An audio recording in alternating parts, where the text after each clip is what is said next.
Khorne we are looking at today.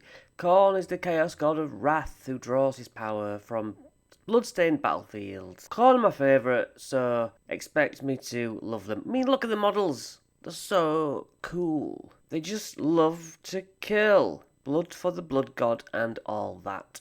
Khorne's only demand from his followers is that they offer up an endless tithe of blood and skulls. That is not much to ask, is it? Although he does have quite a lot of skulls there. The blood-skull ratio is pretty one-sided there. Any settlements that they conquer are reduced to gore-splattered ruins. What more do you need to know? Battle traits of Khorne. Passive. You start the battle with 0 blood tithe points. You earn a blood tithe point when you destroy a unit. A reaction to someone trying to cast a spell. You can only use this ability if you have not used any blood tithes this turn.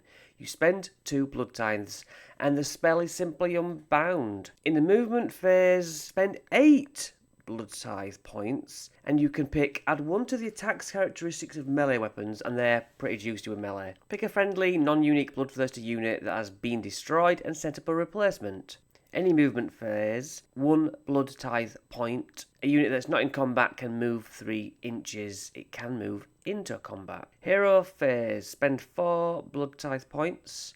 Roll 8 dice. For each 3+, inflict 1 mortal damage on the target. Beautiful! Heads must roll. Combat phase. 6 blood tithe points. Add 1 to the rend characteristics of melee weapons. That's a lot of blood tithe points, which is wiping out units. Man, I don't think I would ever have 8 blood tithe points if that's how you get them. Khorne Legion. Butchers of Nations. During the fight ability, pick a friendly bloodbound unit that has not used a fight ability this turn and is within 12 inches, and they can be picked to fight immediately after the fight ability used has been resolved. So they can fight again. That's pretty menacing. In my hero phase, the priest chants a prayer.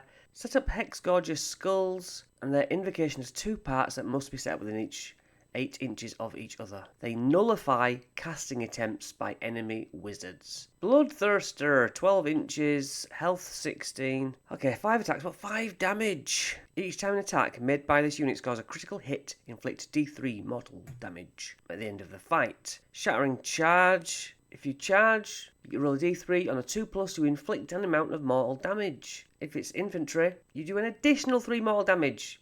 My god. Bloodletters, yes, I've painted these recently. Health 2, that's about fair. If this unit is in combat, you can return D3 slain models to the unit. Crit mortal though. Crit mortal, it just mortally wounds you. Lethal. Karanak, lovely little beastie. Passive. Add 2 to charge rolls for this unit. Stalk the prey. If this unit's quarry moved this phase, this unit can move up to 8 inches. It cannot move into combat during any part of the move and must end that move closer to its quarry. Extra move. Ward of 6. Pack of wolves, isn't it?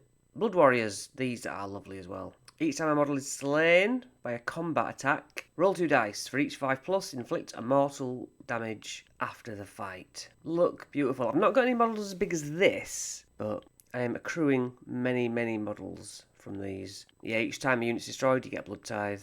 And what's this? Mighty Skull Crusher. So you get trampled by the hooves and his glaive. If this unit charged this phase, roll a dice, 2+, inflict mortal damage.